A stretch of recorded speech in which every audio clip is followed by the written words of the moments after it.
Good evening, good evening, good evening, everybody. My name is Mazi Ezoke, and I welcome you to this evening hangout with Mazi Ezoke, where we explore burning issues in the Nigerian society, especially issues concerning the way we are being governed. Now, today, this evening, um, if you do not have something to drink, I would ask you to get something to drink because we are coming back finally back to the way we do our hangout. We do our hangout with something. I have my bottle here. It's filled with something so that you do not know what I'm drinking, but it's something that is going to make you happiness more. So today, when we get to a point, I would invite you to join me to have this conversation. And in having this conversation, it is always good to know where you are watching me from. Where are you joining me from? You know, I say schon guten Abend to my fans and to people watching me from Germany. Ich begrüße euch. Then my people from the Netherlands, I say hasta brift. Buongiorno from the people from the other side, you know what I mean? And from the people watching me here from the ground zero, the place of my birth, the dotted place, I say, I say, welcome. Then if you're watching me from any part of the northern Nigeria, I say to you, Inakwana, so how are you? Lafia ni, lafia kalawo. So my people, don't the my people in the southwest don't think that I have forgotten you. I say good evening, everyone. So everyone, you see, politics it's something sometimes that is not palatable, and something sometimes that is slightly not the way we think it's played. Now, I must start by saying, and I say my condolence to the family of Deborah Jacob, Yakubu, sorry, who was gruesomely yesterday in the city of Sokoto. She was murdered. Her crime, that there was an argument in a WhatsApp group, and sadly, that argument was taken beyond WhatsApp group, and eventually she died. How did she die? She was barbarically stoned to death. Sadly, the men, the young generation that did the barbaric act, actually showed their faces to the camera and bragged about it. Now, what we are going to look at this evening is, when can we say that enough is enough?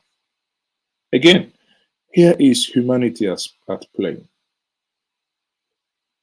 Late Miss Jacob, late Miss Deborah Yakubu, hail from Niger State. Niger State, some would argue, is in the middle belt. Some will say otherwise.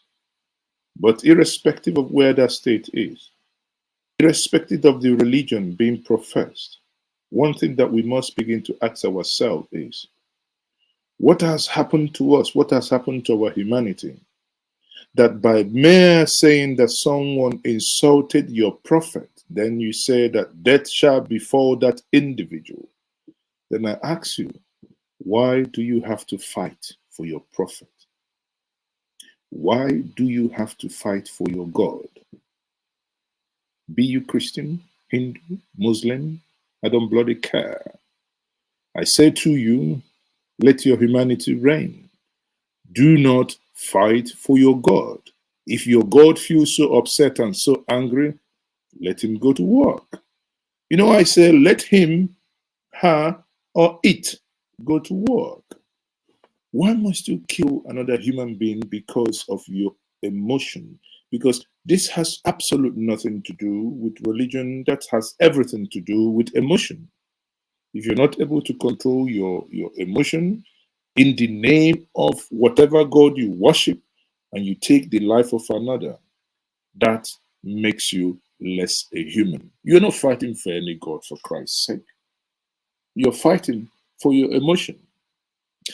I would take us down memory line what some part of, what some clerics in this part of the world in Nigeria say about the concept and the argument of blasphemy. I would also take us in a journey of an international, I think from the United Kingdom, an imam, who also explained this concept of blasphemy, so that we understand that, and we, that we come to a position that we're able to give and pass this information to the younger generation before they become radicalized. No human deserves to die in that barbaric way. This is stone age behavior, be it those that young people's head off for whatever reason, be it those that stone human being for whatever reason. That is barbaric, and it must be condemned by any human, any person with humanity in him. I say, may her soul rest in peace. Now, since her death, there's been a lot of intrigues. But before we get into the meat of the matter this evening, I can see that many of us are busy at the comment section. Let me quickly say hello to all of us wherever you're watching me from. So, now, some of you already. Okay, Emeka Lemchi, again, like I said, I would want to know where you're watching me from. Mazi, good evening. And I think Lemchi is watching from Istanbul, Turkey. You're watching from Accra, Ghana. Oh, that's Kashmir Ezono watching from the United Kingdom. Whereabouts in the United Kingdom? Oh, Fabian Uguboko is watching from Dortmund. Dortmund, a very beautiful city. Buenos Aires, Mazi Ezoge, you're watching from the United Kingdom. That is Papo Binonye. Biera is watching from Mozambique. You see, the reason why I want to do this is to acknowledge everyone, because sorry, maybe they're trying to choke me now. It could be. So reason why I keep doing this is just to show us where people are watching from, because it means a lot that the whole world is looking at you and you're speaking to them in the words of Buhari, in the language they understand. But again, not only that we are going to be x-raying this death, we also want to look into what is happening within the CBN, where the CBN governor who is contesting to, vying for the presidency of the nation has suddenly had super glue in the bottom. He can no longer leave the office. To the point that my good friend, Professor Kensole Moghalu, Ifeke Newi, had to intervene. A very, very, very, very interesting conversation this evening. And at the end of the day, we have to crown it all by saying you become part of that conversation too. Ike Ebuje, good evening. I'm watching from Brazil. Wow, Brazil. Some of you look at says Atiku is an undercover. That Atiku is an undercover. Anyway, that's a private opinion. But hey, what do we what do we do? So again, why did you? I think some of us actually, either we cannot read to comprehend, or that we are plain stupid. Sorry, DOS iPod Backbone says, why did you level accusation on iPod without evidence? I think some of my brothers are basically out of touch. I do not want to engage in some childish conversation, because I think some of these comment, some of that is very, very childish. But I did oblige you just to showcase how some can really think. Now, Emachuk Sokbara says is watching from the South Africa. Okay, in 5 years, those killers will Eloka be coming down. Be coming down. Let us do something methodological, methodical here. Oh, wow, Udeza is watching from Lagos, Nigeria. See, thank you. Oh, Dubem, Colin Spett is watching from South London, Dubem here. Well. I think I have many of you watching from the United Kingdom. If you don't mind, one thing I have seen is that maybe the audience on YouTube and on Twitter most times are more matured in their comments. I'm not saying that Facebook is where every Tom, Dick, and Harry finds himself, but sometimes, people on Facebook are sometimes in a fighting mode, irrespective of what the topic is. But be that is may I say once more, welcome. My name is Maz Ezeki. If this is the first time you're looking at me, or you've been returning and enjoying the content we create here, please do me a favor. Hit the like button and subscribe to the channel. So let's wait. Tick tock, tick tock, tick. Have you? Just do it. Let's get the YouTube algorithm. Let's get it really high. Let's get it high. Click the subscribe button and share the content. Yes, so please, Okay, Chukwuata says, Mazi, they can't choke you. Please sip water. The problem is that I don't have water to sip, but I must sip something. That's why it's a Friday hangout. I've decided so that I can have a large quantity.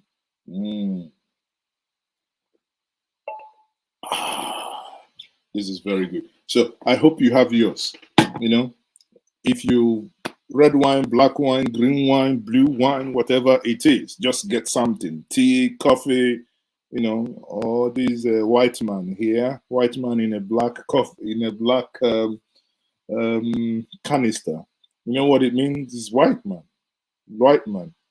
Is the tapper must be very good. The tapper must be very good. I know some of you oh, Eloka, why do you have to do that? Eloka, why do you have to expose me in this manner? Stop saying it.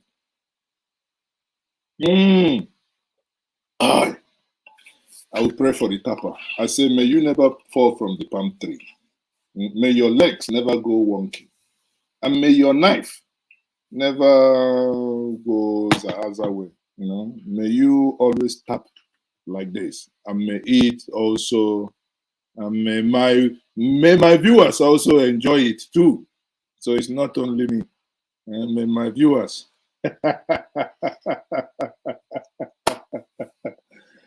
Oh dear. So people, then let's talk about this. Let's talk about it. White man in a black bottle. Watching from guys, I love all of you. I love you. Okay. So now the story, like I told us, again, this happened and it was a very tragic thing to have happened. But Atiku yesterday tweeted something. He tweeted, he made a tweet and he condemned the killing. But when people woke up this morning, the next thing everyone saw this morning, was that Atiku had deleted the tweet that he tweeted yesterday. Now, a friend of mine, is articulated. The publisher of, an online newspaper, Jackson O'Day. If you Google him on Twitter, he tried to defend that, saying that the reason why Atiku deleted that tweet was because, a lot of people started, abusing themselves, calling people names, Muslims arguing against Christians, and Christians arguing against Muslim, and that was the reason why. I think something is happening. So that was the reason why, in his words, that was the reason why that was deleted. But when you think about it deeper, I only commented to him and said, if Atiku deleted that because of a comment, do you know that in Twitter, if I want to tweet something and I don't want you to comment unless I tagged you on it, I can do the setting on Twitter to say I don't want anyone to comment. But let me show us the reason why I think otherwise. Now, according to People's Gazette and Premium Times, now I don't, obviously, Njenje Media also published it, because when I woke up, I found out that the staff has actually, a staff member had actually published the news. But let me not go with Njenje Media, so that at least for the sake of balance here, we use other media outlets in order to do this.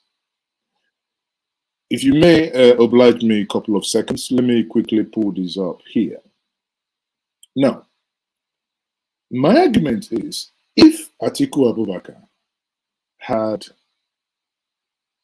done that in order to, to stop this argument back and forth, which sometimes, I must say, which sometimes when it comes to certain issues on the social media, if you're an observer, you will know that sometimes there are issues that happen it really divides the internet. And you can see there are people that they cannot make any single comment in the social media without really, going or hitting people below the belt. There are people, it is in the DNA these days that whatever happens, they cannot make a comment without necessarily insulting one person or the other.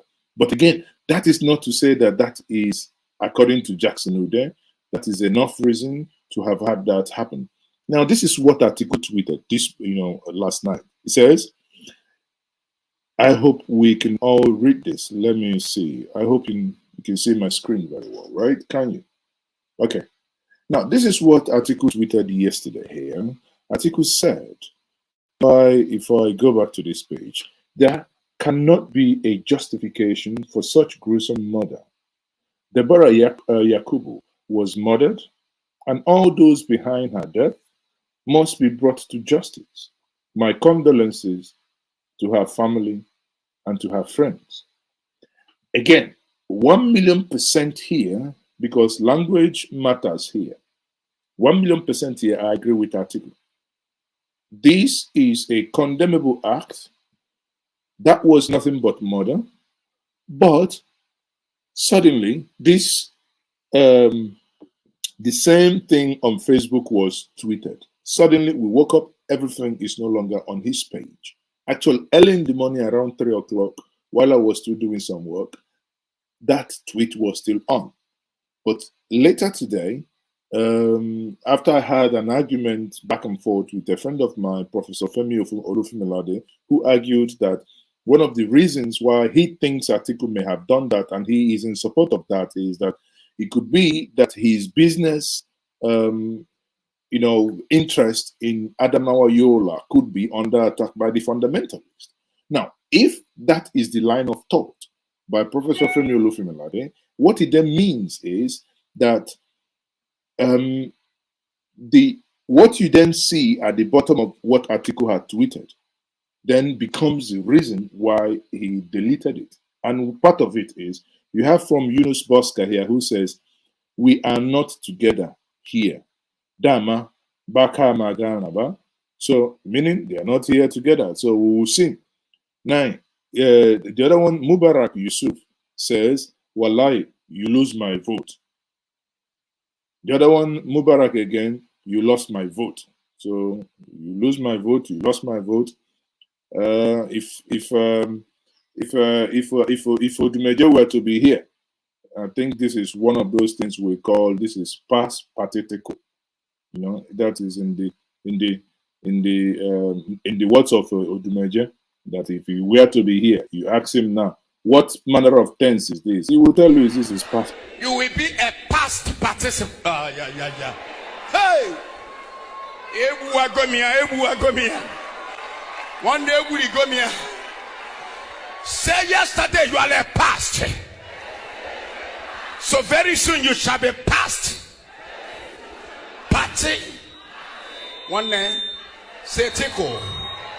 Say tickle.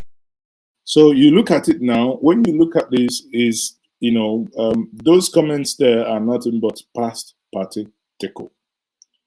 Because if someone, obviously is now saying you've lost my vote, the other one say you lose my vote. So whether lose not lost or lost not lost. But the main thing here is that Atiku then indeed deleted that tweet. And he indeed deleted that Facebook post. Now, as a second thought, I believe, as a second thought, he then now made another comment saying that he did not authorize that tweet be made. And that is the one I now found strange. I didn't send my aid. Let me quickly share my screen on that one because I found it somewhat strange. I do understand that sometimes when you look at the if for busy people, most times they don't tweet. That's why sometimes I say I laugh when we publish something. When a staff member publishes something, some people are shouting, "Mazi, why are you writing this?" I'm just kind of laughing because people sometimes I don't even know what is published. I have to sometimes read like some of us in order to really comprehend because we've gone past where things are now done by Mazi. But sorry.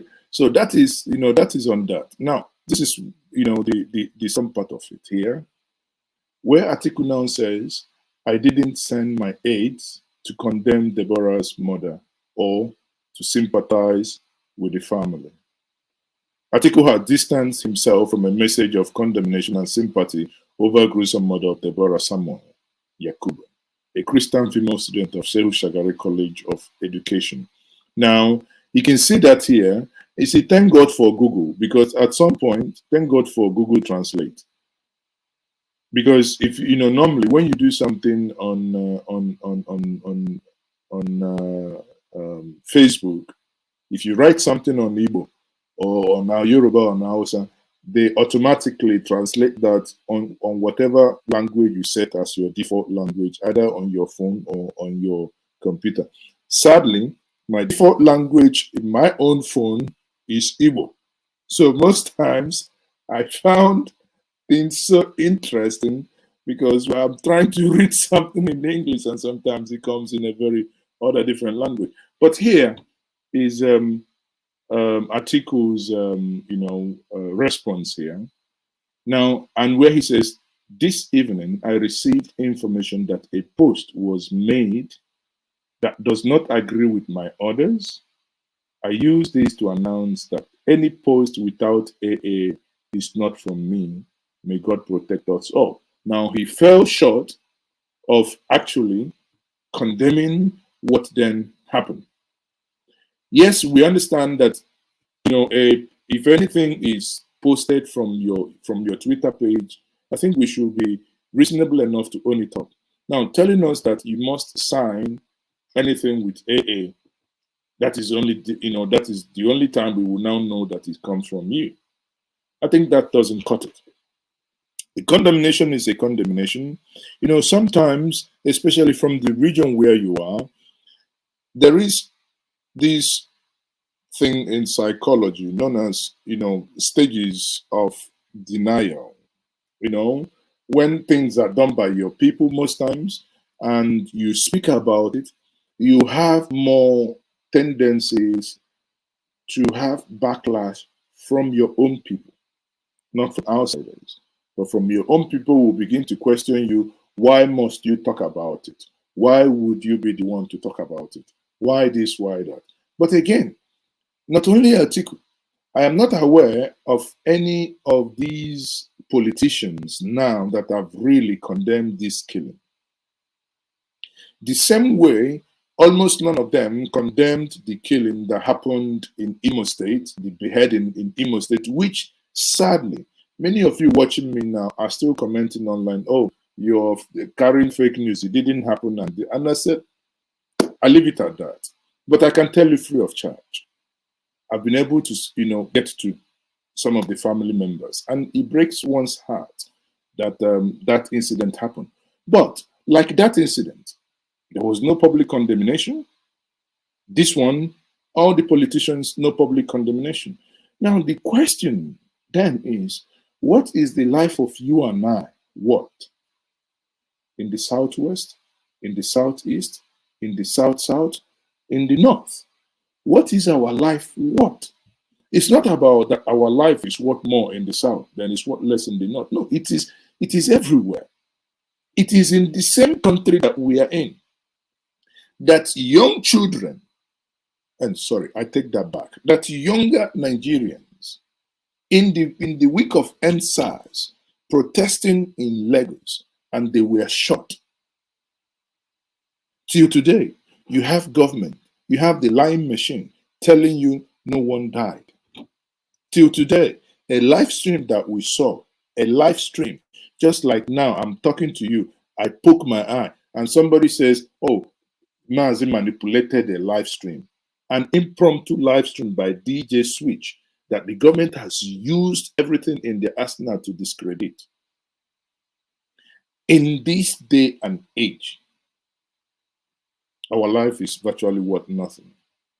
The government is not able to protect us, because one thing that every person of conscience must demand is that the killing that happened in Sokoto should and must, that those behind it must be prosecuted in order to send public message. Do I have the confidence that that would happen? I say no, I do not. Do I think that those individuals that done that would ever be punished? I will be lying to all of you if I ever have that confidence. You know what? When Bridget Abiemi, the woman from Imo State, who was beheaded in Kano in 2016, when that incident happened, then as the president of Igbo, we took that matter up. We went to court, eventually to the point that the 5 people accused of the beheading were acquitted. Till today, there is no justice for that woman, the beheading that happened. It's not that one comes online to critique. One does take legal actions to ensure that something happens. But again, why did that not happen? In my view, I think because the government at that point were, interested in winning for second term. They do not want to upset the apple, they don't want to, upset certain elements within the society. Because these elements, if you upset them, they can go to the places of worship, they can wax real lyrics for you, they could do stuff that, that suddenly you become an enemy of the state. And the fear that these people have, sometimes I think that politics makes men impotent. The same way I believe that if somebody gets into politics, the issue of second term makes even a cent corrupt. Because everybody would then want to, extract their own pound of flesh at that point in time. The death of Deborah Jacob Yakubu is one death too many. It's one death too many in North, in South, in East, in West. It's one death too many. As we speak, I shared a video on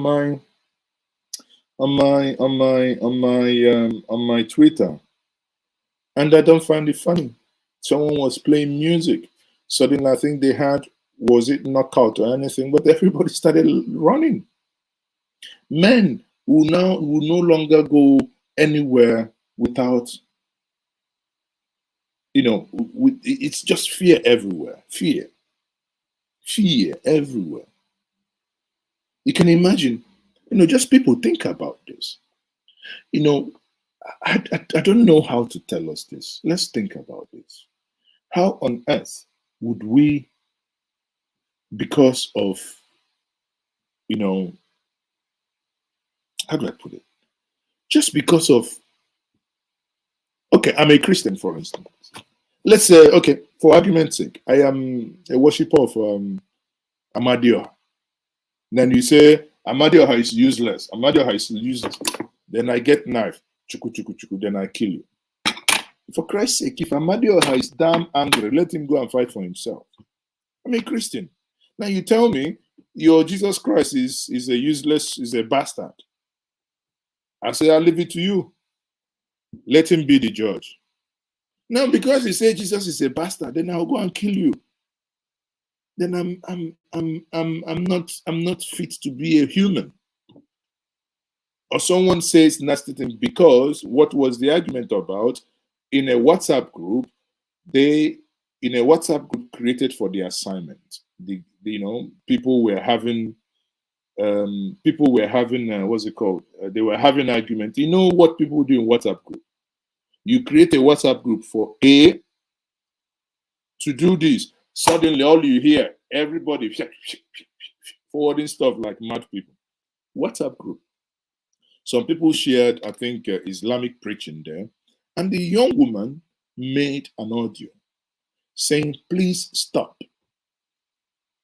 As a Christian, I think she eventually, bombastically, when people say Christians and spirit-filled, and she started saying that Jesus is the only way, truth, and life, and blah, blah, blah, and that Muhammad is not the true, whatever, stuff that, in my view, it's not, if Muhammad or whoever feels is not, go kill the, deal with it yourself. I understand that religion is a very sensitive area globally. And I am trying as much as possible to choose my words carefully here, so that I mean, if not for anything, that, we don't upset the apple cart. But again, but truth must be said. Sorry, if you're watching me now thinking, what's this guy rambling, or what's this guy talking about, or why is he condemning these assets? Sorry. Allow your gods to fight for themselves. Let your God, if you worship Shongo and Shongo, somebody insults Shongo, I beg, go and sleep. Let Shongo go and do work if Shongo did. If somebody insults the prophet, I don't know which, let him go and revenge. If somebody insults Jesus Christ, then if he's the Son of God and he's so freaking angry, let him go and smack the person. Let him go and give the person smack down. Why must you fight for your God? Then you do not have any God if you, mere mortal, is the one to fight for your God. Nah. Africans, come on. Open your brain. Use it to think. You're fighting for your freaking God. That God is dead. Sorry, no apology, because come on, it's just silly. Honestly, now let me bring to us a typical in Nigeria, a typical preachment by an imam. Now, this is not about what happened in Sokoto yesterday, but it's about what the man in the picture, there was a time he was accused of blasphemy. Now, but please read carefully what is said on the screen. It says here, someone in Sokoto insulted Prophet of Allah. Sokoto ya yi rubutu ga Facebook. Ya faɗi maganganun da ba su da daɗin faɗi game da annabin rahama, kuma cikin Sokoto nace a maka yayi kure. Ai ba Sokoto ake irin wannan shiga ta ka. Mu kashewa mu kai. Mu akan manzon Allah iya kan mu kashe. don haka ba Kano bace, Kano yan kasuwa ne. Shi yasa kaga an ce ma manzon Allah dan luwadi an tsaya ana jayayya, an ce ma manzon Allah kwarto an tsaya ana mu na kashewa muka yi. Wallahi kwadda ma manzon Allah mu iya kamar shi mu kashe. Allah ya gafarta mu wani yaro, naga wani bawan Allah jiya ga Facebook yace wai an ce mahaukaci ne, yace to ai mu ma mahaukata ne. Ai iyaka hankalin mu kai a taba annabi, ana taba annabi mun zama mahaukata. Now, he wrote on Facebook, he said a lot of things that are not right about the Prophet of Allah. Recall that the governor, the governor of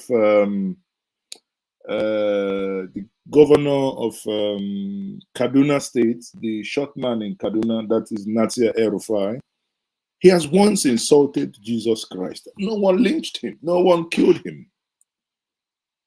No one lynched him. No one killed him. So why is it that then when someone makes... I'm not encouraging... Listen, people, I'm not encouraging anyone to go and start abusing other people's religion or things they hold sacred. But if by any chance there is a slip and that happens, sorry, does that warrant that a human being is lost? No way. That is barbaric. Till tomorrow. Wagga ita ce magana ta gaskiya. Allah shi muku albarka sakwatawan shehu. Duk wanda ya kalli Facebook da sauran social media da irin wanda an ka hito kwarkwata an ka ta gidan sarkin musulmi ya nuna sakwata suna nan bisa ga tarbiyyar da dan hodiyo yayi musu. Don haka Allah shi muku albarka. Da an sakai ku kashe shi. Magana bai da hankali bata taso ba. To bai da hankali duk bai da wanda yaka zagi sai manzon Allah. Mu ma bamu da hankali an taba annabi. Don haka duk irin mu bai da hankali bamu da. Da an sakai ku kashe shi. Kuma ba shi da duk wanda ya taba manzon Allah ku kashe shi. Bai da hukunci ko belle ya bai taba manzon Allah bai da hukunci illa kisa. Musulmi in ya zagi manzon Allah ko ya ce ya tuba, wannan tuba ta tsakani ne da Allah amma dai sai mun kashe shi. Bai da hankali ya sanya ta ya sau waya, bai da hankali ya sanya sau data, bai da hankali ya sanya buɗe shahin Facebook, bai da hankali ya san da an kayo mai ya goge. Don mahaukaci ka waɗanga abubuwa da kun gane ku kashe shi, an sa kai ku kashe shi. Kun ba shi ɗaya ba, kwata manzo Allah ku kashe shi. Babu wani hukunci ga zagin manzo Allah illa kisa. In ka tubu wannan tsakaninka da Allah can in ya ga dama ya ga, amma dai muna an ce mu kashe ka. Kwata ba manzo Allah ku kashe shi. Kada ku tsaya faɗa ma hukuma a kashe ɗai. In ce ba an ce ba ɗaukar doka a hannu, to ciko mutu an ce ya laifi ga hannu.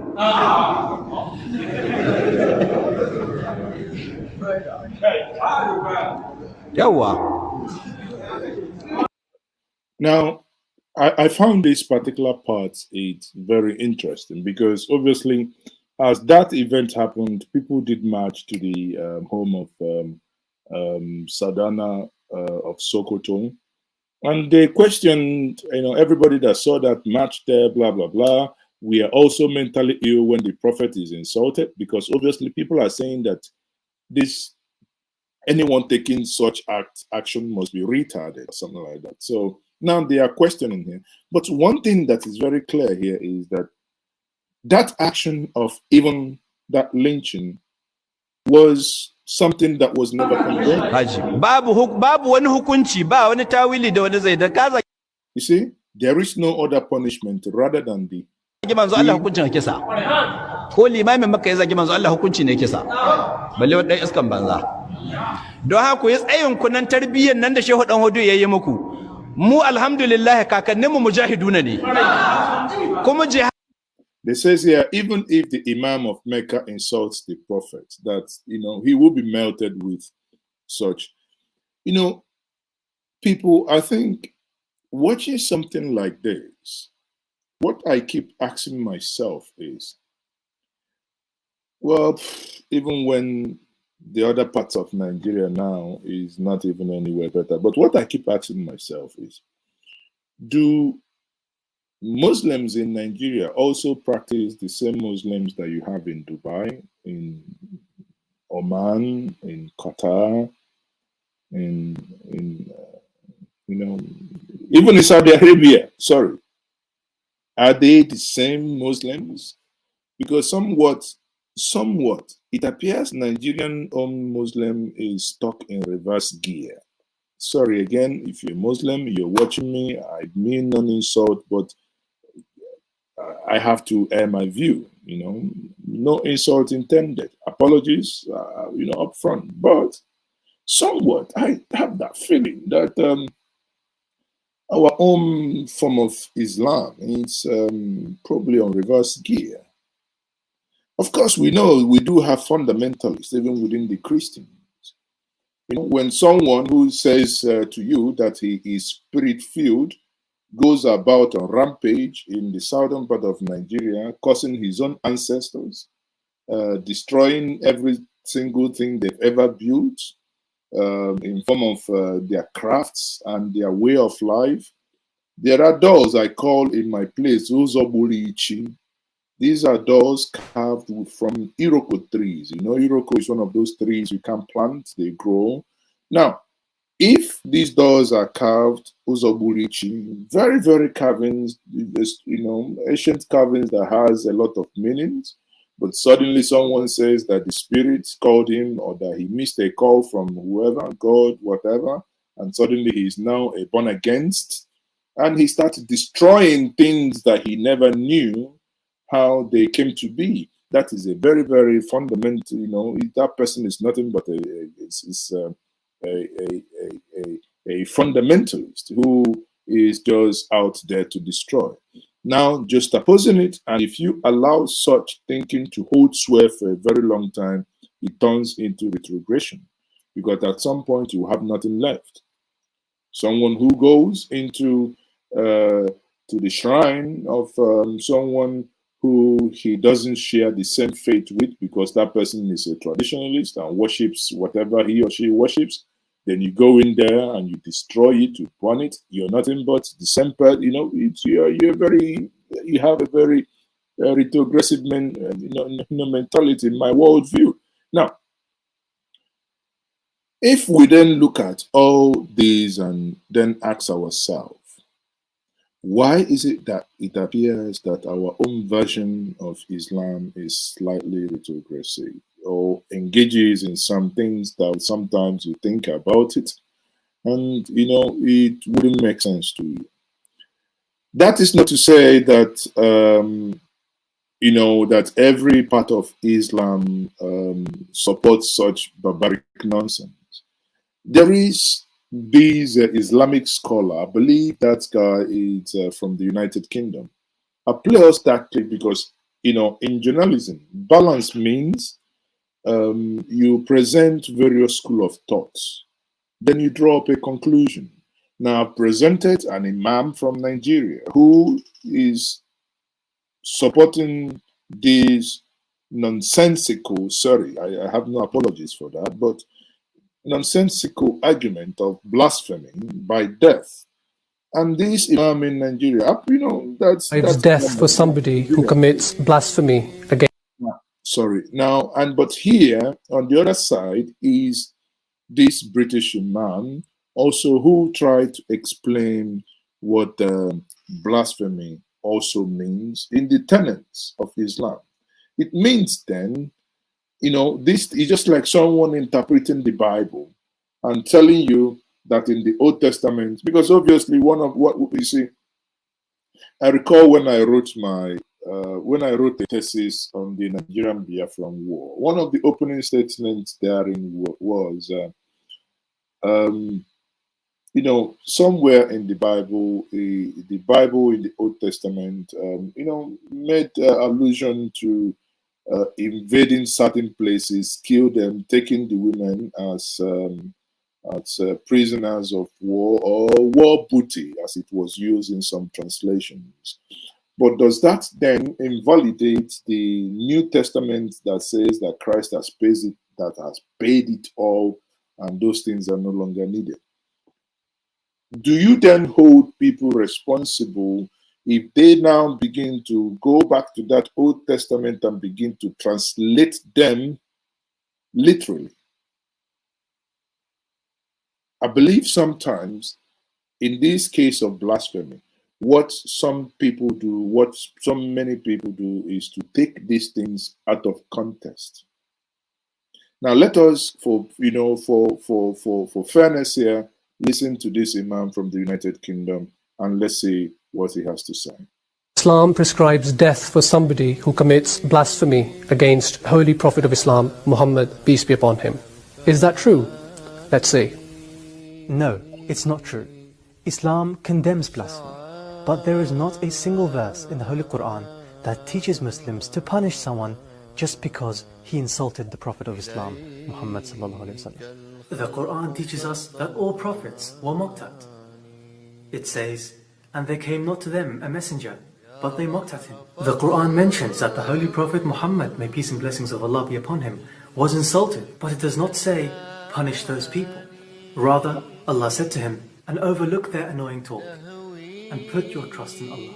The Muslims are taught in the Holy Quran that if they hear people mocking the signs of God, then they should leave their company and not sit with them until they change the topic. The Quran does not teach to punish them. If we look at the life of the Holy Prophet of Islam, Muhammad, may peace and blessings of Allah be upon him, we see that he forgave his worst enemies, even those who had hurt him and insulted him. The Quran mentions the incident of Abdullah bin Ubay, a man who said that he is the most high and the Holy Prophet Muhammad sallallahu alaihi wasallam is the most wretched. This was such a great insult that the son of Abdullah came to the Holy Prophet Muhammad, may peace and blessings of Allah be upon him, and asked permission to kill his father because he felt so insulted at what he had said.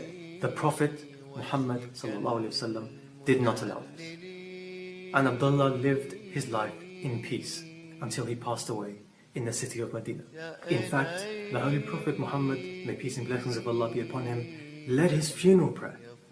This was how the Prophet himself treated those who insulted him. Okay, so if Islam does not allow any Muslims to punish anyone who commits blasphemy against Islam or the Prophet of Islam, why is it that so many Muslims believe that blasphemy is punishable by death? Because some so-called Muslim scholars exploit the issue of blasphemy to control the masses who may not have adequate knowledge of Islam. You heard it? That did not come from me. That came from an Islamic scholar, because that question that was posed again, why is it that people still engage in this talk of blasphemy? He says, and he replied, that they do that in order to control their followers. It's a control mechanism. And that brings us back to Nigeria. Now, if we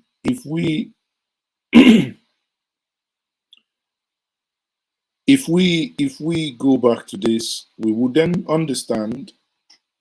That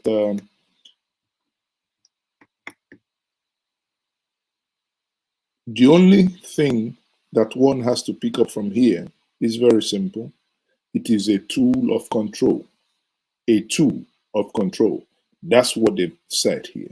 A tool of control. A tool. I cannot re-emphasize that enough. It is a tool of control. So, meaning that they are using it to control those under their care. They are using it to control those who are listening to them in one way or the other. Again, I will conclude this part by saying, nobody deserves to die. No Nigerian, nobody on this planet Earth deserves to die because they upset you because of what you believe in. Do not fight for your God. If your God is ever and it's what it's salt, let your God fight for himself. If your God is so ever powerful and somebody insults your God, let your God strike the individual dead. It's not your job to go fight for your God.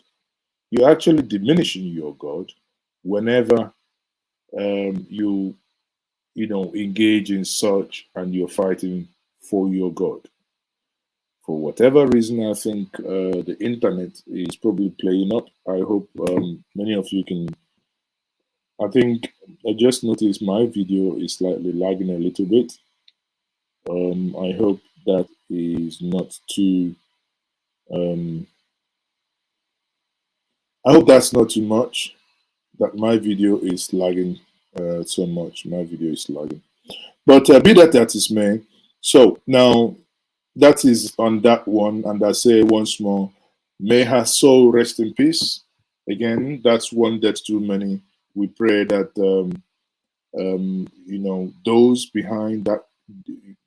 those behind her killing, that they will be punished accordingly, because that is the only way. Anyone saying that they should not be punished is also part of the problem.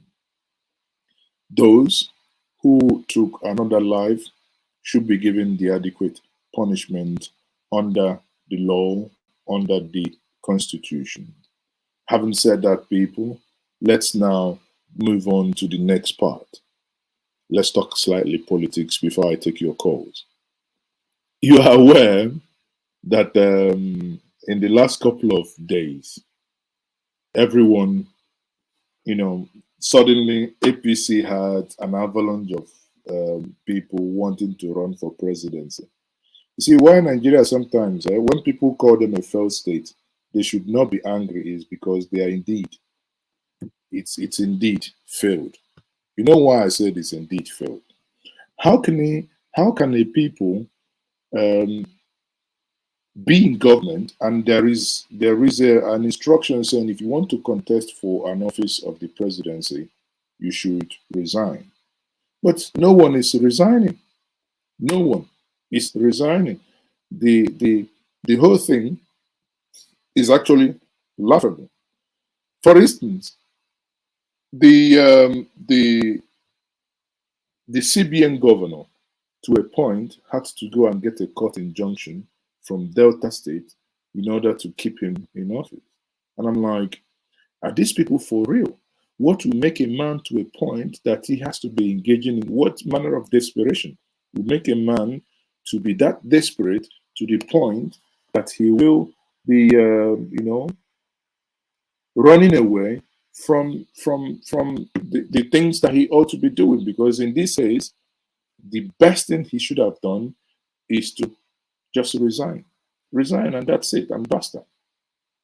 Now, having said that, I am happy. Sorry. Having said that, I am happy that we still have men of honor. We have men who still say things the way they are. And I am happy that at least I know one of them. I am happy that Professor Kesile Moral came out today to actually condemn what the CBN governor is now doing. Let's see. Let's hear what. An institution where I was one of the leaders and I served with heart, all my heart. I cannot recognize that institution today. It is deeply wrong for the governor of the Central Bank of Nigeria to be playing politics while in office. It is a violation. An ex-Boko Haram stands having laid his arms and comes back, turns his way away from his negativity. He stands to be a president of this country. He stands to aspire to any position in this country.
It is time you vacate that seat.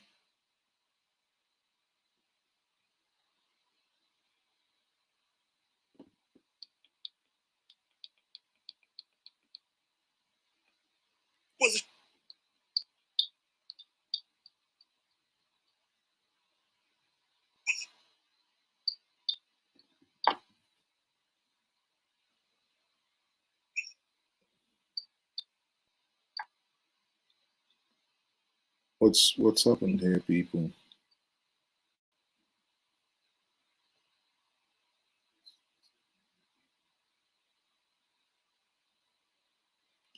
Okay, let me quickly bring that back again. Sorry.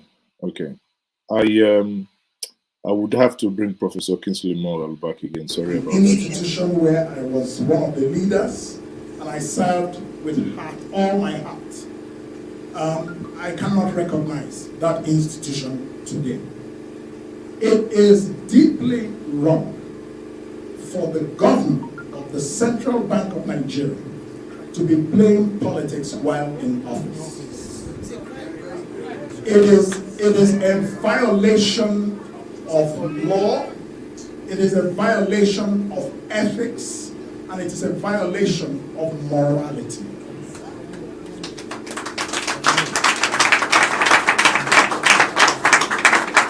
What we are seeing is the privatization of public office for personal gain. And I think it is deeply regrettable. Like I said, I weep for this country. You know, the Central Bank Act is clear. One, it says the bank shall be independent in the exercise of its functions. That's one. Two, Section 9, I believe, makes it clear that the governor and the deputy governors of the Central Bank, all of whom, 5 of whom make up the Committee of Governance, the COG, none of them is allowed to engage in any other employment or any other vocation while in office. A vocation is something that may be taking up your time. It may not be a full-time job. It may not be even something you can put your hand on, but it is something you're spending, your heart and mind are there. And if the heart and mind of the Central Bank government is in politics, as we see with his attempt to get a law court to support his ambition, first of all, I want to say that Nigerians have no business rewarding this massive breach of the rule of law, because the actions of the CBN governor show an utter contempt for the rule of law, not just in what he's doing currently, but also in the fact that he has given the federal government ways and means lending of not less than 18 trillion naira over the last 7 years. This is one of the reasons that inflation is high in this country. Because the law says that the central bank cannot give the government ways and means lending that is more than 5% of the revenues of the previous financial year. So you're not talking about hundreds of percentages, thousands, more than 5%. So the laws in this country increasingly don't mean anything. And I think that is wrong. So we have no business. I personally believe that the individual in question has been monumentally incompetent. And Nigerians have no business. I think on this one, I think I support Professor Kingsley Morale. You see, the danger we run in Nigeria is when things are going bad. I can see a sad comment here made by someone saying that Professor Kingsley Morale is only fighting his brother. People, ask yourself, why is no one not bothered about Rotimi Amechi? Why is no one not bothered about Dr. Chris Ngige? Why is no one not bothered about Mecca Chumuba or Minister of Science and Technology that promised that we will start producing pencil by the year 2019, and we are in 2022, but there is no single pencil being produced in Nigeria. Why is no what? These are still Igbos. But you must understand that there are offices that you can toy with. Imagine for 1 second the governor of,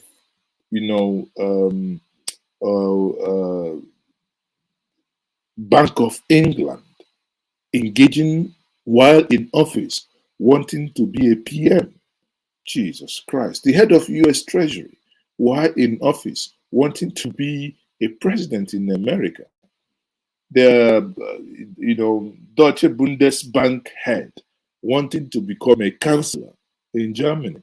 There are, sorry, people, there are sometimes some of the comments, Samuel Akwaram, some of you comments, I just sometimes want to wonder, in which world are we living in? This thing has absolute nothing to do with, because MFLA is Igbo. Who cares if it's Igbo, if it's Yoruba, if it's Hausa? But if he's misbehaving, call him out. That is the same problem we have. Oh, yeah, don't attack your own brother. For Christ's sake, if my brother is behaving right, fine. But if he's not doing the right thing, why do you want to keep supporting, this level of, not even that he's doing it? What has been, what have you benefited from MFL? You just ruined the economy. Do you know how many exchange regime we have? He couldn't even stand up. If he's standing up for those who want to ruin the Nigerian economy, it will be better. But he's not standing up for anyone. We know what Sanusi did. We know what Professor Soludo did. Tell me a single innovation that this CBN governor has done. Tell me, have you ever heard about e-Naira again? E-Naira, we heard about e-Naira because everybody, cryptocurrency and whatever, everybody is, it's talking about e-currency, and all we heard was e-Naira. Did it stop Naira nosediving? Today, you want to buy a $1 from Nigeria, you're looking at about 560. A pound is about 740, 750, 730, depending on your source. That alone is more than enough for someone to have vacated the office, not to have the infant. I mean, the insult makes. Listen, if you have any atom of, respect, that is enough insult for him to have resigned many years ago. Then you don't even talk about that. But here you are wanting to. Don't worry. It's yes, e-Naira was dead on arrival. You see, I'm not even current again. You see, now who they travel now, they need dollar. He says I'm being corrected now that dollar is 602. See, that means if I had $2, David, you've saved me. I have only $1.50. I will sell them for pipe PPT. Yeah, if I sell them for pipe PPT, I will lose my money now. But thank you. He said that e-Naira was dead on arrival. I don't know. I don't have anything against MFL, but he hasn't. He hasn't. I can't see what he's done. Dollar is nosediving. What he did was a website called Aboki FX that publishes amount that people sell money in the black market. You begin to go after them as the reason why the dollar Naira is. I say, it's just like when Buhari came in, they started cutting tree that those Aboki selling dollar, they're making it. And like, are those that governors, do they have? Is it that sometimes with the moment you get into office, your brain begin to work backwards? Because these things doesn't make sense. These things doesn't add up. But here we are. Anyway, and some of oh dear, sometimes these things. Don't worry, 2023 is coming. You go and vote again. If I ask Weekend, I say, Listen, for CBN governor, if he didn't If you don't know what to do with your head, you don't know what to do with your head. If he didn't dare, he didn't dare. He didn't dare. So if you didn't dare, he didn't dare. And that's all you go to do. So what we will go back again. We'll go and bring my friend Dan Ladi where he don't go command. He don't go command. Everybody know our economy is doing like this. It's doing like this. It's blinking, is shaking. It's blinking, is shaking. Has TBN has he helped in shaping the blinking? The blinking our economy is is doing like this. It's doing like this. It's blinking, shaking. So if not because of this strong man, General Buhari, is about to sink in at all. So if this one, whether he don't drink me for kunu where he don't go do pipe days, kunu where he don't go do fatty, kunu where he never quit for freezer, he live on outside. After 5 days, he will become brukutuni. So maybe he don't drink him. He they talk me in a nonsense. They talk. Even at Buhari, Nigerian economy, it don't go down. But it don't go down now because even Buhari, he don't talk. Because everything, we never know when he they talk, but we don't go from tough. We don't go. APC from top to bottom.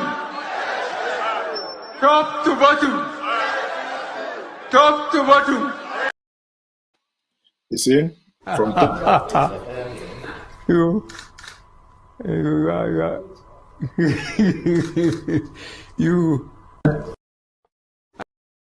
So it is what it is. But the bottom line remains, you have an opportunity again, everyone. But what are you going to do? People will vote. When after voting, everybody will be expecting to happiness more, isn't it? Have you voted? Yes, we have voted. We voted because we've been standing on the line. All right. Have you voted? I'm voted, yeah. Okay, so I'm happiness, I'm voted, yeah. tell me your feeling after voting today. Yeah, after voting, I'm feeling okay. What I want, I get it on the result. I'm getting the party I want is the one going on. Thank you for that. What are you expecting from these people you voted? I'm voted, they can do what you want, and then when they want, what they want, inshallah, we're happiness more. So, inshallah, we are happiness more. Inshallah, are you happiness more? Are you happiness more? Ma says, okay, I am not happiness more. Now I can take your calls if you so want to wish. The number to call is +234-708-0042-206. If you have that number saved on your phone, that is in the media, you can call us on WhatsApp. WhatsApp call only because we do not want to waste money. Do not make direct calls. We only want to do the one that is cheap for you. The number to call once more is +234-708-004-2206. Now, what are the things we will be talking about? As you know, we talked about, the killing of the young girl in Sokoto, and we talked about the tweet made by Atiku, which he deleted, and we talked about that no politician has actually condemned this killing. Does that mean that our lives matter very, very little to them? Or is it that they are so busy campaigning that they haven't made any condemnation regarding that? However, the person of Femi Fani Kayode somewhat found his voice today. He wrote a stinker against Atiku when, obviously that was made public that he deleted. But let's quickly go head on to Twitter and see what people are commenting on this. Let's quickly head to Twitter and see what people are talking about this. Now, you can see here, a lot of people have, kind of knocked Atiku on this. Daily Post reports you value votes of Islamic extremists more than you value the lives of Nigerians. Huriwa, Huriwa knocks Atiku. Now, Professor Chidodin Kalu basically said, I joined my brother Adeburo Law in asking Nigerian Bar Association to cancel the proposed SMIDO conference due to take place week after next in Sokoto. Any course of action just not cut it at all. So, what they are doing is they're trying to call for people to start boycotting Sokoto as a means of making statement. Daily post again. Deborah Samuel, Prophet Muhammad, Holy Quran against killing Islamic group. Murik, Murik, the Islamic group that I think maybe they are sniffing something, because sometimes they come up with these people, this guy led by these, I think that guy is actually Yoruba, but some of the things he comes up with, it's it cracks me up. It's so funny. Now, blasphemy, Buhari Osibanjo, Nigerian government silent on the murder of this young, beautiful girl. And I see when people, where people are blaming the victim of, where people are saying, why did she say this? Why did the other one? And I ask myself, where has freedom of expression gone to? We do not live in a medieval time where people are not allowed to, say things that they think. Why would it? Right? Why would people, in as much as I do call that we respect each other's feeling, I mean, of course, I honestly want us to be respectful of each other's feeling, each other's religion. But in cases like this, there are things that I believe that shouldn't happen. But sadly, this one again did happen. Civil society organizations, CSOs, and many Nigerians have demanded justice for Deborah. So I have my first caller here from the United Kingdom. Mr. Caller, where are you calling from and what's your name? Yes, good evening. May you please turn down the volume of whatever you're listening, because I can hear myself at the feedback, please. Yeah, can you hear me now? Yes, I can hear you. Go ahead, sir. Where are you calling from? What's your name? Yeah, my name is Chadwick. I'm calling from the UK. Okay, Chadwick, good evening. How are you? I'm all right, and you? Well, I'm cracking. What can I do? Yeah, I'm listening to your program. My comment is basically on the issue of Atiku Abubakar.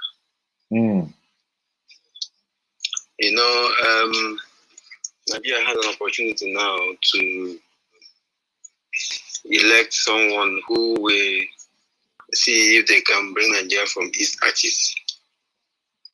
Someone who should be able to look at creation of wealth and make Nigeria maybe a better place if possible.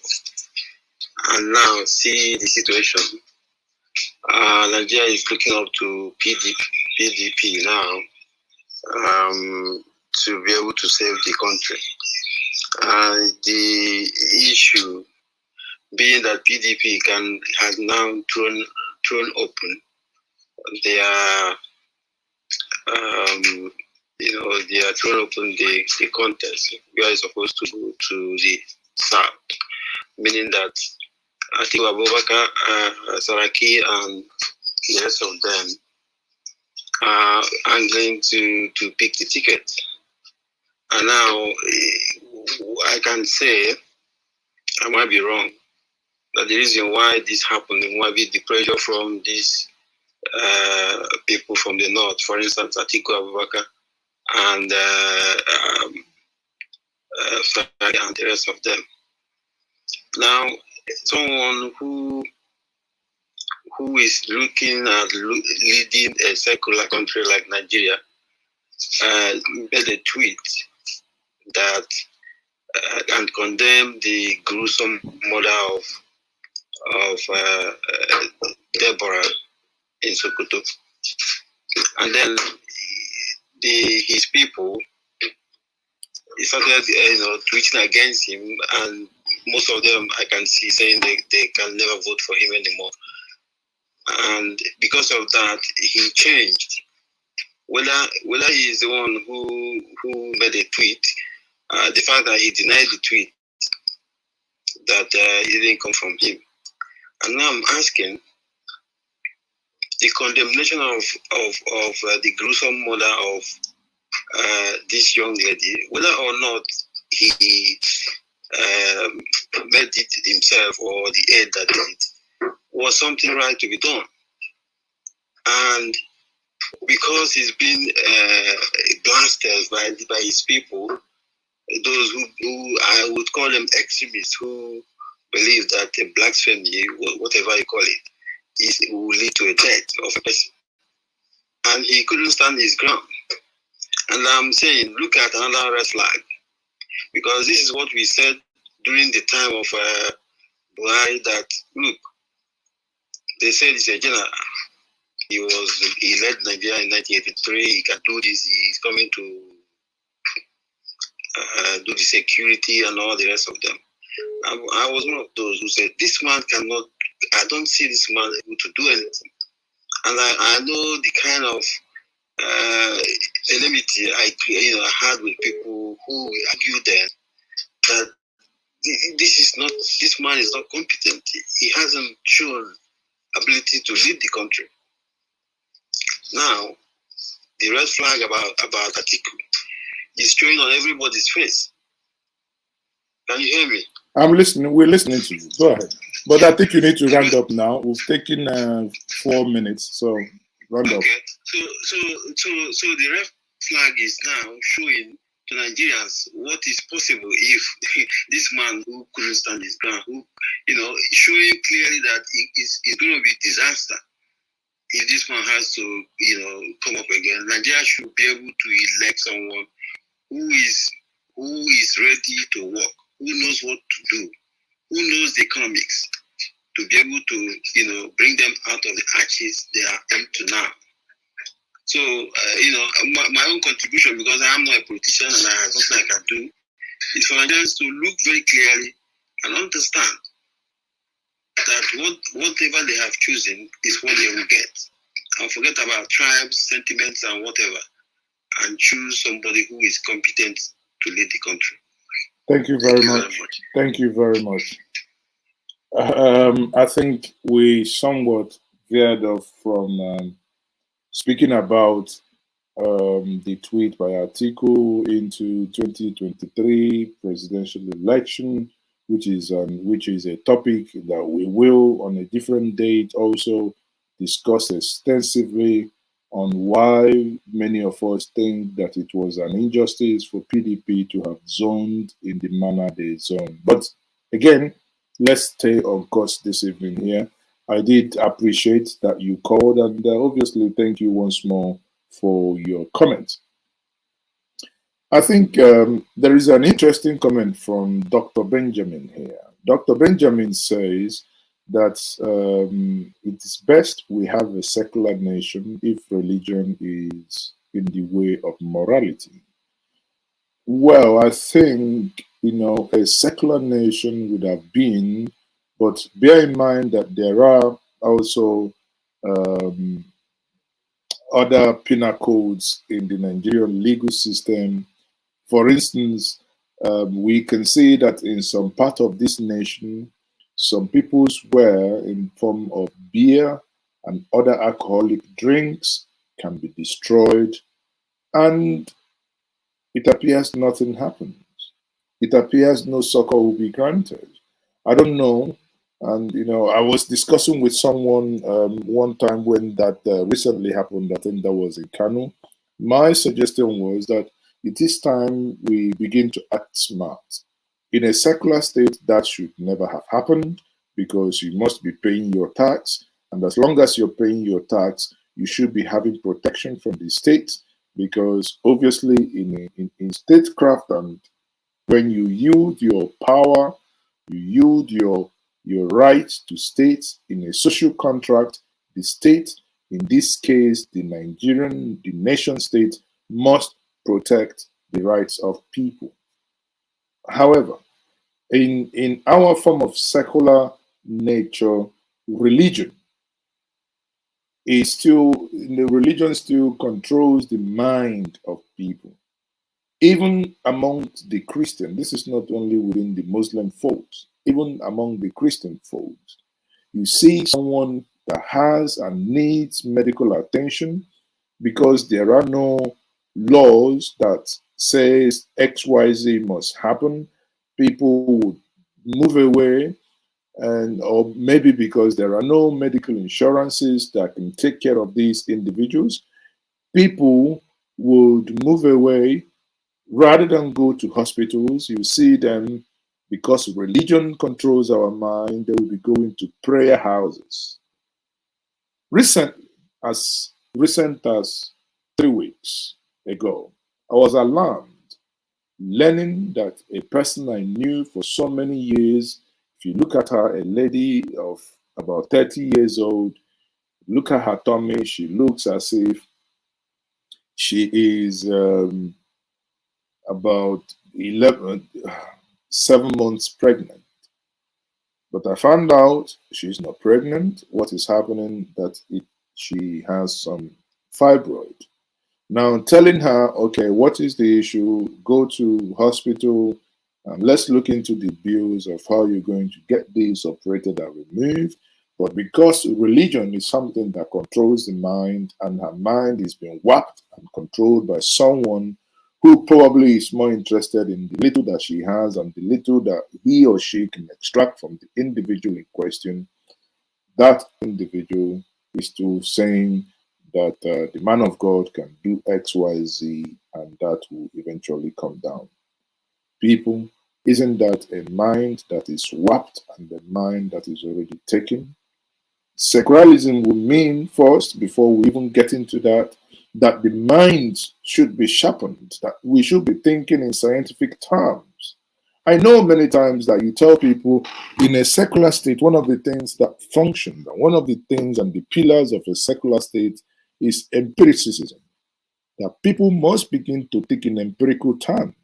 Someone tells you someone flown and jumped barbed wire. Suddenly you come, you look at the bird, and you're saying this bird is a human being.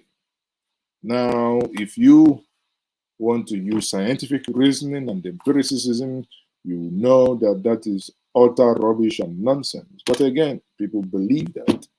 In the same way, because religion controls the people and those that make the law, that is the reason why someone contesting to be your president will now go into places where they say when they speak in tongues and they do XYZ and they pray for you, you're going to win the election. You ask yourself, does speaking in tongue cast vote? Does speaking in tongue do electronic transfer? No, it doesn't. But because the mind is controlled and the mind is warped, the mind is already in that direction of going into believing that something like that happens, it makes it almost impossible for you to have a secular state if the minds of those who are to create the secular state or craft that secular state in question is being controlled by religion. So I think it's a very, very, very, very long place we are headed to. Very, very long, long, long, long place. You know, it's a very, very long place. People, I think what is going to happen, oh, this telephone has gone under. So I think someone tried calling before. You can call back again. The telephone, I believe, is because it's 22 o'clock already or 22:30. The telephone has gone into DD mode. So, Benjamin said, Chineke Biko, protect my relatives in that country. It means you are not in this place. Okay, God is going to protect all of us. But the things happening are sometimes no longer funny. Engage Hope Network, thank you very much for being part of this. This is very, very bad, unbelievable. Anyway, people, you know, I think the telephone lines are open again. If you have anything to say it now, or you keep your cool. You know, we demand that you say whatever you have to say. And again, there's this also another. One man went to the moon. Troublemaker. One man went to the moon. The other day. I was asking you to invite me on your program. I think that was 3 days ago in the afternoon, but you totally ignored me. Okay. So do not say that I never responded to your request. I did, but you ignored me when you people were talking about Nigerian politics and all whatnot. So everyone, again, Nigeria is not a secular state. Let no one deceive you. A secular state, we cannot have Sharia being operated in some places, and we can't. It's not a secular state. It's not. We are far from that. But hey, that's what we have, and that's one thing we have to live with for now. If you ask many of us, I say restructure Nigeria into regional entities, let every region operate and develop at their own pace. Have a very loose, when I say loose federal structure. But again, that's a wishful thinking, I would say. Many of you will argue, where we would have a very loose federation. You have head of state, prime minister, I don't bloody care what you call it, but where all the powers that you have within state should be. But again, even within what we have, men who want to work can always do. They can always work. That has been proven by my last visit to Ebonyi State, that actually, by the mega resources the state receives and what they've done with it, I came back, I said, those that have governed Anambra State must apologize to us. What they have done with our money, especially the last one, Willie Obiano, he has to apologize to us by the way and manner the state has been governed. Because you go to the other states that is as, and you look at what people do. Roads are done with concrete. For the first time, Enugu that I loved so much that I feel at home, you leave Ebonyi, you come into Enugu feels like you've moved into ghetto. Just drive it. If you're there, just go down, you look at what I mean. At the boundary between Enugu and Ebonyi, the moment you come in, you look, it changes. Everything changes. The road is bad. You see keke, okada littered everywhere. Everything just confusion everywhere. But let's see. So everyone, once more, that's my Friday hangout. Again, I say thank you for being part of this. If you have your questions, you can either put your question in the comment section, or you may wish to call in and ask your question. You have the floor now, and I promise to answer any question that you throw at me. Again, but don't ask me about my where I kept my $1.50. You ask me the PIN number. No, I'm not going to give you. And don't ask me to share this with you, because if I share this with you, the tapper may fall from the tree. But again, you're free to refill it.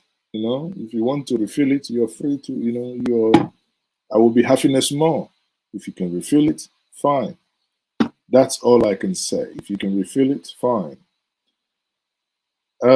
Cross River just opened a coconut oil refinery. While God has abandoned God's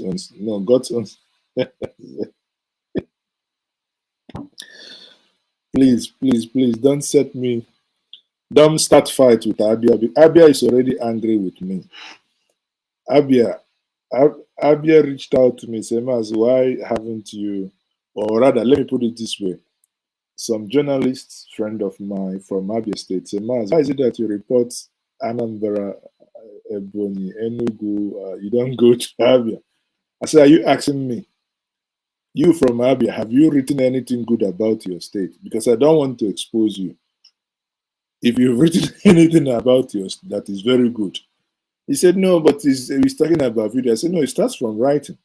Because if you write anything good about your state, maybe I will now come to validate what you've written if it is nice. I don't want to be showing poto and rubbish heap and water on the streets getting to our mothers in their chest, and things that doesn't make sense. But again, Royal O.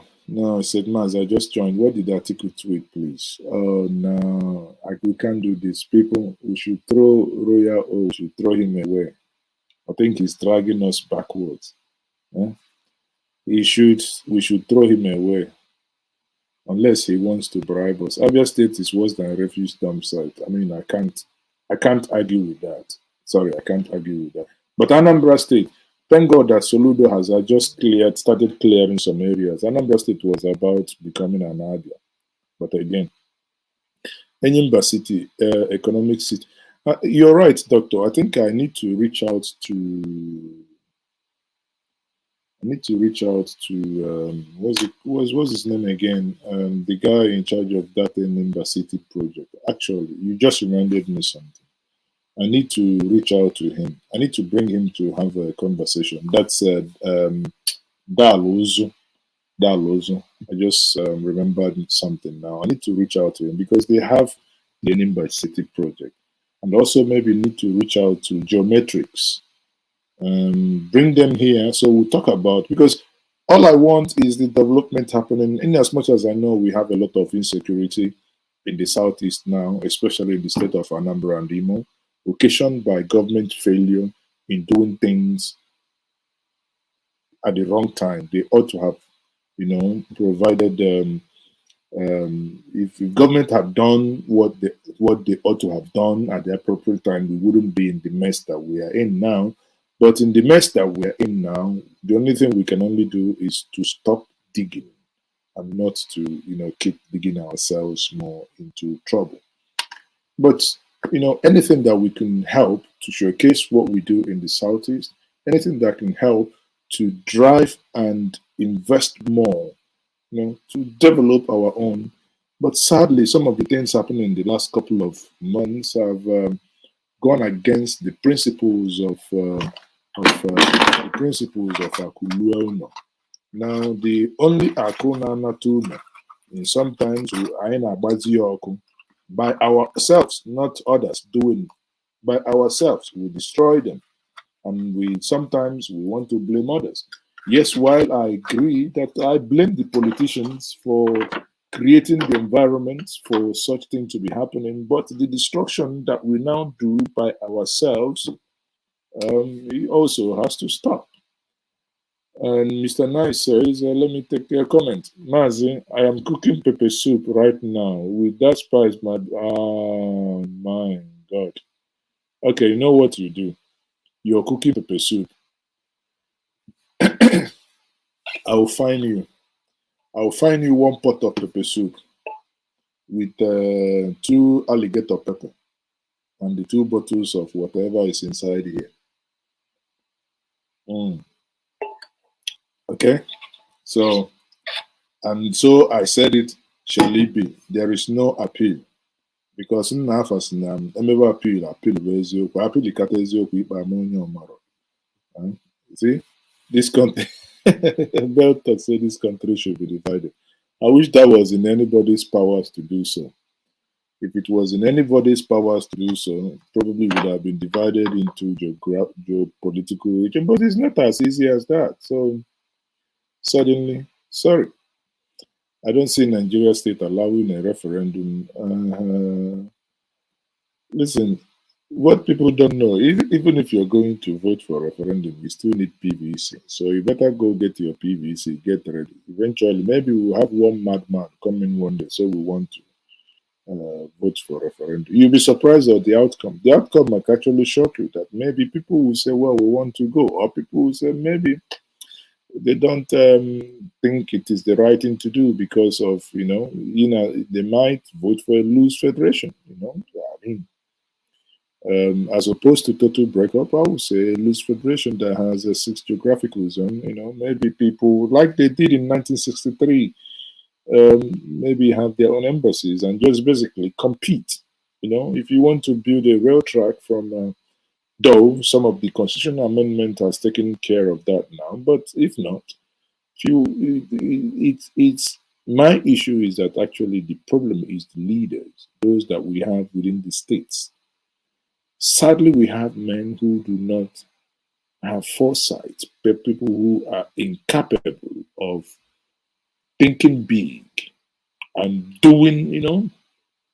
I say this, I read sometimes when some of us make some nasty and silly comments. I say, listen, when I go to states like Enugu, nobody invites me. I don't go there. I just go, I see what I see, I show.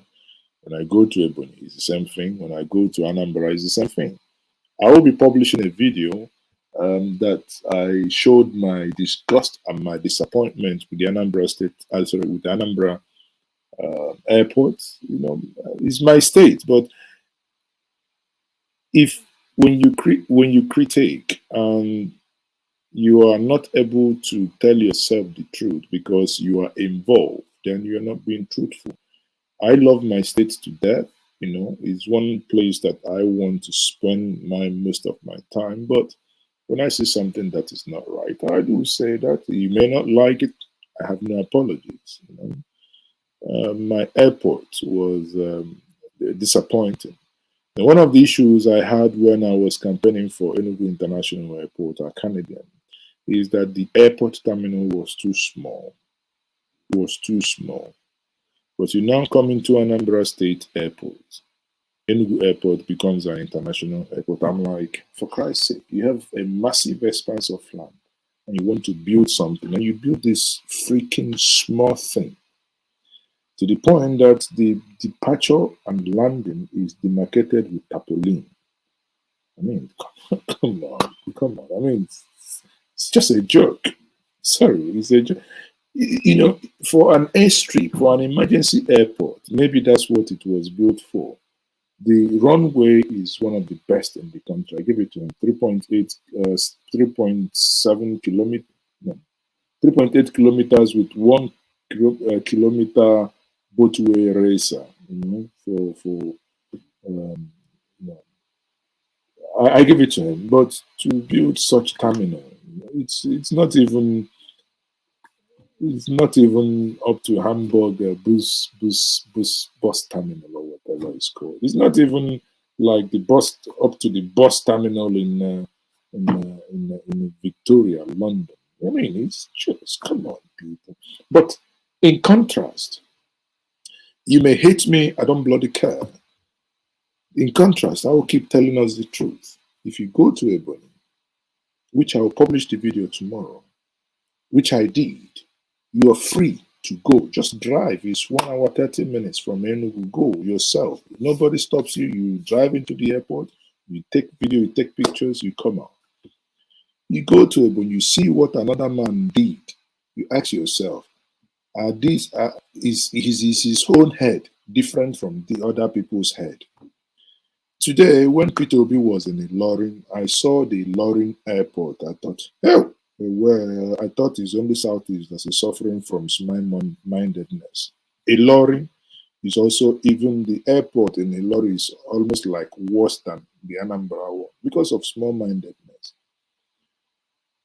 Men can't think big. How can you build a Japan of Africa? How can you build something, if you cannot think big? Listen, think big. Eventually, even if you don't get there, but don't just too childish think. Anyway, that's me ranting on my this. Again, when development doesn't happen the way sometimes I think we should be thinking, it really gets me upset. Okay, for those of you who just joined, are saying Sorry, I joined your panel late. Why did Atiku delete his tweet? So you want me to be repeating this with sore throat? I think I'm Whiskey Henry. I'll be Whiskey Domingo Waski. Waski Henry. Are you sure you are not the Domingo Waski, the one that used to do magic in the 80s and 90s? You know, I think he lived in Oboko, or no, Oboko or GMO. Are you sure you're not Domingo Waski? Hmm? So you ask me, what do I think?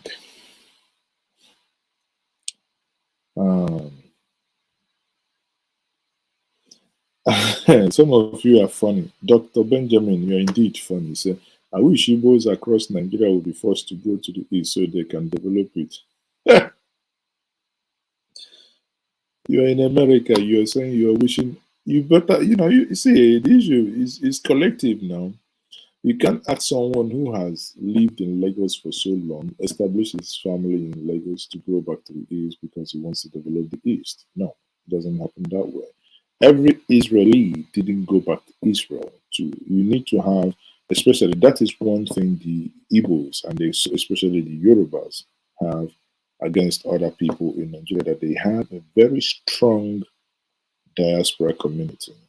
That if in the event that anything happens, the only thing that no person, and we pray that Soludo does it, no person has ever done, is to mobilize the financial muscle of the diaspora in order to develop an Igbo.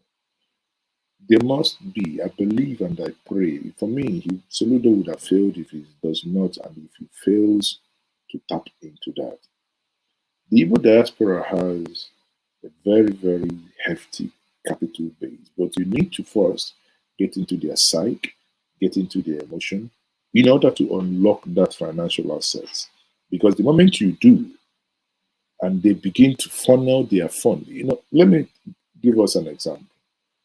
The Enugu Port Harcourt, Enugu Onitsha Expressway is not working, but let's think that we have a company that's going to take over this with the diaspora fund. Okay, let's say I have my $1.50, and if I put my $1.50 here, I'll be having, it's just like someone who's bought a share, and I'll be having annual returns on it.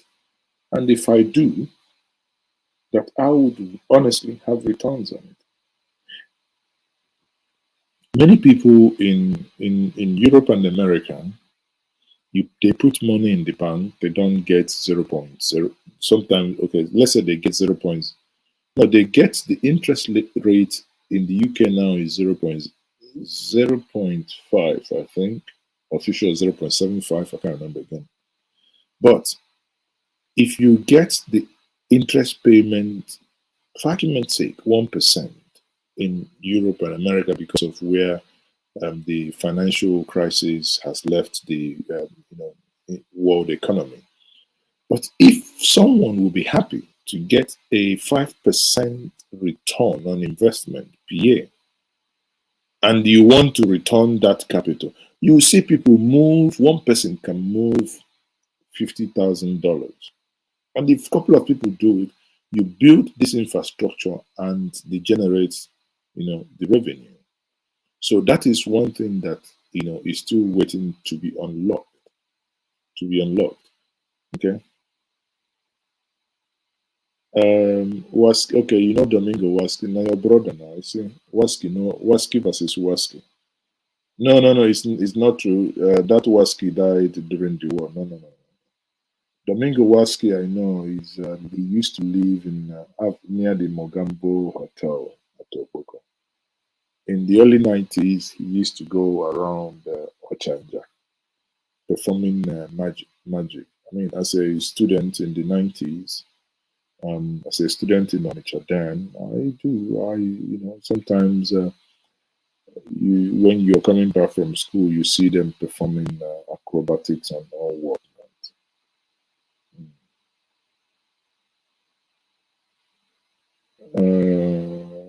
whatnot.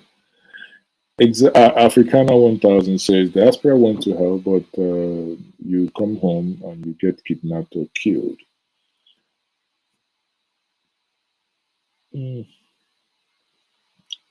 Neither here nor there. People come from diaspora, they don't get kidnapped, they don't get killed. But it's true that things has changed, especially since end of last year and got worse early this year. That a lot of people coming from diaspora are now easy targets to be kidnapped. And don't make mistakes about it. The people kidnapping them are still your siblings.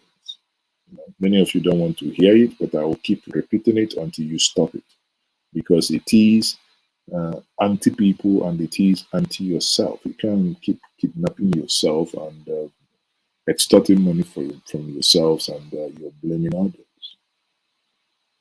Of course, Igbo organizations across the United States are not even united. Well, again, you don't need them to be united. What unites people? Listen, I'll give you an example. In a bank, you don't need to love Lloyd's, TSB, Santander, Barclays, Deutsche Bank, or what. You don't need to love them. It's the service that they provide. So Igbo organization is not a love affair. Question is, what services are you providing?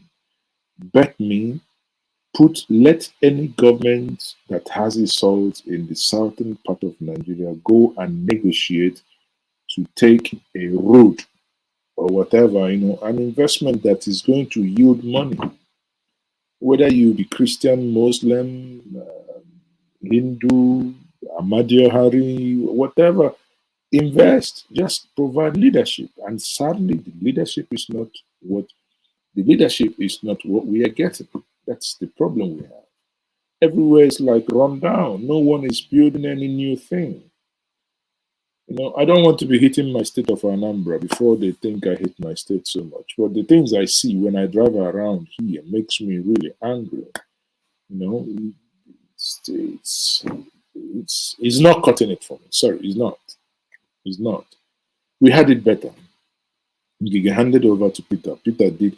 During Peter, I drive from my place to Oka within 20 minutes. Now all you do is James Bond. You maneuver pothole. That's all you'll be doing is lungu driving. It makes me sick.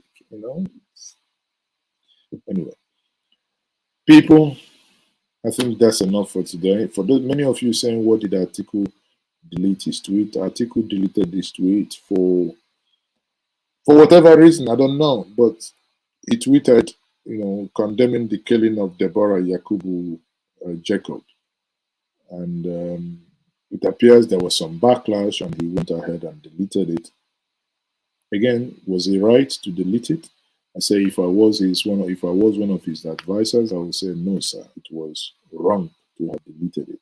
But again, many are saying that he deleted it because as a result of some of the things people were commenting on those tweets.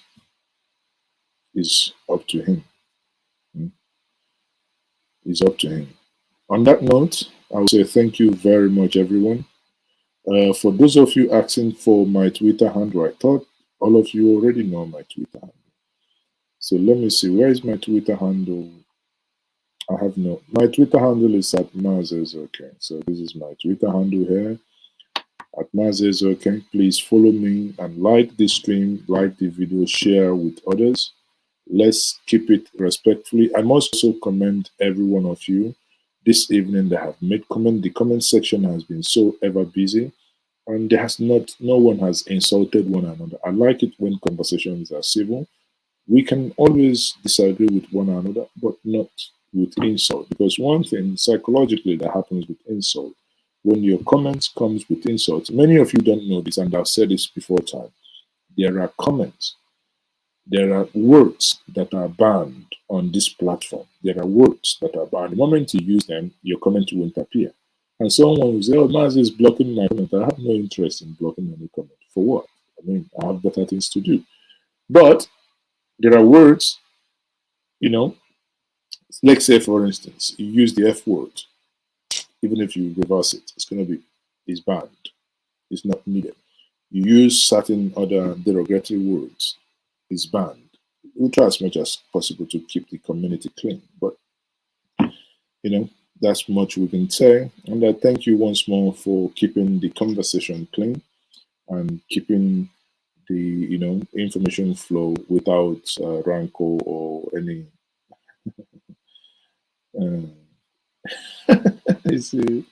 Waski says, thank you for the late explanation.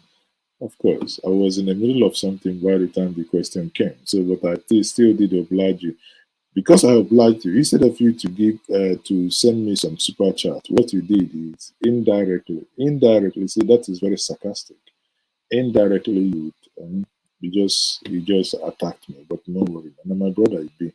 So, super sticker and super chat would have been the best thing. So, I have a caller here. Who am I speaking to? Yeah, Maz is okay. Yeah. You are speaking to Maz is okay live. Who am I speaking to? Where are you calling from? Day. Yeah, I'm calling you from America. Okay. So where? This is Emeka calling. Emeka, which city are you from? From America. America, Chicago.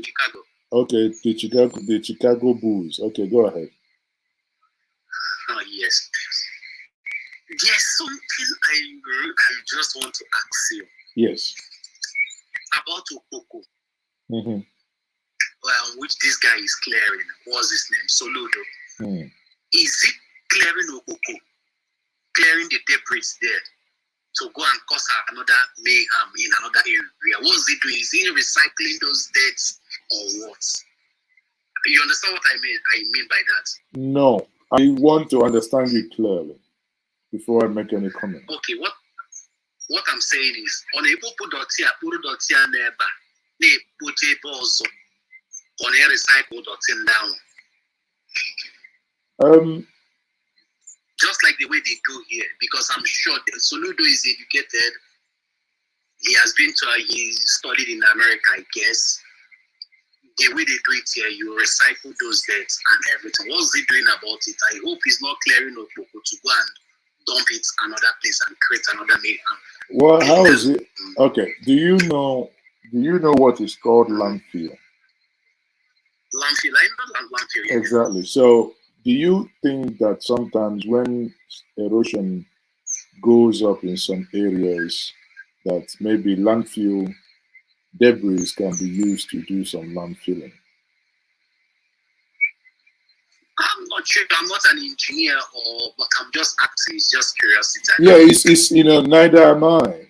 I'm a project manager, but neither am I. But here, okay. I see your argument. But what I think is, Anambra State is one of the areas that with the worst erosion menace.